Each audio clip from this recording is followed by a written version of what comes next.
yuqoridagi vidlarni ko'rsataman. Qani ketdik. Stop. O'zbekistondagi eng zo'r travel kontentga obuna bo'ling. Borimiz skvoznoy bo'tga kelib охотничьga ketayotgan bo'lsanglar, dam olishni men maslahat beraman, sababi bundan keyin umuman soya bo'lmaydi. Mana bu yerda esa skvoznak terlaganinglar chiqadi va bo'tdan chiqsanglar, mana Ayuqashqa охотничий yoki ruschada aytganda 3100 metrlik cho'qqi. Hozir mana shu yerga boramiz. Tikka tepaga.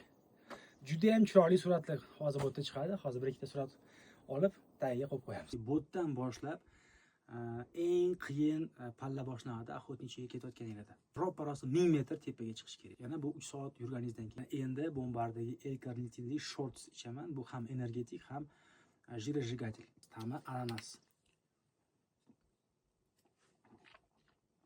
Yana buni B kompleks vitamini bor va hozir ichayotganda o'sha B vitaminini men ta'mini sezdim. Yoshligimizda berishardi.